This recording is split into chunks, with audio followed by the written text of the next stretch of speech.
특검은 이제 수사 연장이 쉽지 않은 상황으로 갔는데 최순실 씨가요. 지금 독방에 갇혀 있는데 다소 뜬금없이 유엔의 인권 침해를 청원하겠다 이런 얘기를 했죠? 네, 지금 이경재 변호사의 말에 따르면 최순실 씨가 독방에 갇힌 상태에서 정신적 생존을 위한 책조차 반입을 금지시킨 게 중대한 인권 침해다 이렇게 얘기를 했는데요.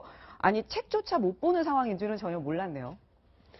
그런데 이제 저번에 좀 확인을 해봐야 할 것 같아요. 일반적으로 저렇게 접견금지 신청하는 경우가 많지는 않아요. 네. 근데 최순실 같은 경우에는 사실 검찰에 소환되기 이전부터 계속 증거인멸을 많이 해왔지 않습니까? 네. 그래서 장시호 씨를 통해서 아니면 K스포츠 재단이나 미리재단을 통해서 계속 뭘 없애라, 더군다나 금고도 옮겨라 그런 식으로 해왔기 때문에 증거인멸 가능성이 큰 뿐만 아니라 또 검찰이나 특검에서 조사 받을 때마다 보면 다 모르세요. 네. 전부 다 부인하고 있어요. 예를 들어서 아주 명백한 거, 통화한 거 자체, 아니면 정우성 비서관과 어떤 문자 메시지랄, 진짜 그런 것도 전부 다 부인하고 있기 때문에 지금 네 번째 접견 금지 신청을 네네. 검찰을 했는데 다 받아줬어요. 근데 본인 입장에서는 좀 약간 고통스러울 거예요. 최순실 입장에서는.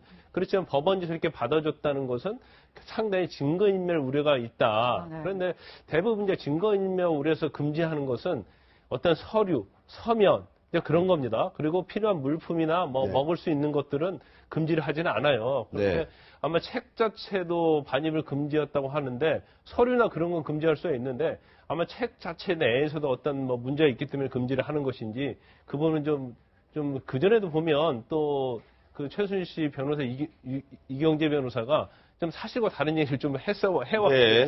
그 네. 부분은 좀 확인을 해봐야 할 것 같아요. 자, 어쨌든 유엔에 청원을 할 수 있다고는 하는데 이런 어떤 전략적 네. 어떤 뜻으로 도대체 의도가 있는 걸까요? 그러니까 본인이 지난번 특검 출두하면서 막 또 이렇게 여러 가지 외쳤잖아요. 이건 예. 자유민주주의 특검이 아니다, 네, 뭐다. 네. 그거에 이제 2차전 같은 느낌을 주고 있는데. 네. 근데 하필이면 또 유엔 인권 이사회에 또 청원을 하려고 그러는가. 우리 국가인권위원회도 있거든요. 예. 그러니까 먼저 어쨌든 이 문제는 좀 세계적인 그렇죠. 이슈를 이슈화 시키려고 그러고. 근데 이게 만약에 신청을 해서 신청이 받아들여지면 그 유엔 인권 거기 이제 이사회? 예. 스태프가 와갖고 여기 현장 조사를 하고 이제 필요하면 권고 조치를 취하는데 무슨 우리나라가 주권 국가니까 그거는 하나의 권고지 무슨 강제력이 있는 것도 아닌데요. 네. 자칫 잘못하면 이게 국제적인 여론화 이제 국내에서는 도저히 이제 분리해서 안 되니까 국제적 여론화 작업을 하려는 거 아닌가 이런 생각도 드네요.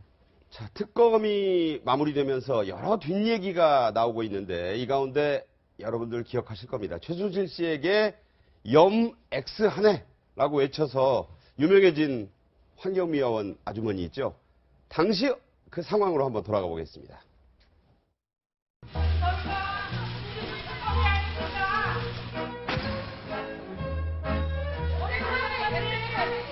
최순실 씨 여전히 그리고 박대총장하고 모든 이동식이라고 자네는 당연하고 있어요. 너무 억울해요. 우리 여기까지 다.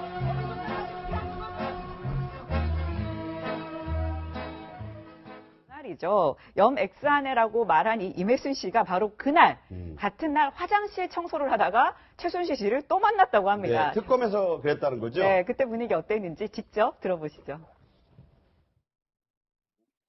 아니, 이제 처음에 딱 난 화장실 안에서 이제 손타올 끼고 있는데 사람 소리가 나니까 쳐다볼 수가 들어가 버리대요. 아주 키도 작고 참 대단한 여자라고 생각해요.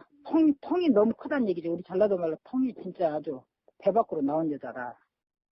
네. 네. 저 임혜순 씨 촛불 집회에도 여러 번 참석해서 연설도 하시고 저는 이분이 참 대단한 분 같기도 하고요. 네, 특검의 가장 베스트와 워스트를 꼽으라고 하면 워스트는 최순실 씨가 자유민주주의 특검이 아니다라고 고성을 지르는 민주투사 코스프레가 상징적이었고 아마 베스트 상명을 꼽으라면 저 임 씨의 염땡하네 이 발언이 아니었나 싶고 모든 국민들의 바람들을 갖고 국정농단을 했던 비선실세로서의 잘못이나 반성 처음 검찰에 출석할 때 죽을 죄를 졌습니다. 잘못했습니다라고 하는 것 말고는 한 번도 시인하지 않은 그 모습에 대해서 국민들이 감정이 좋지 않았는데 아마 저분께서 한 말씀 하신 것 때문에 국민의 묵은 채증이 뻥 뚫렸는데 그것 때문에 그런지 아마 촛불 집회라던가 이 언론 인터뷰도 많이 하셨던 것 같고 네. 저분 말고도 환경미화원들이 특검의 다른 이규철 특검보라던가 다른 분들을 소개할 때도 특검의 인기를 반영하듯이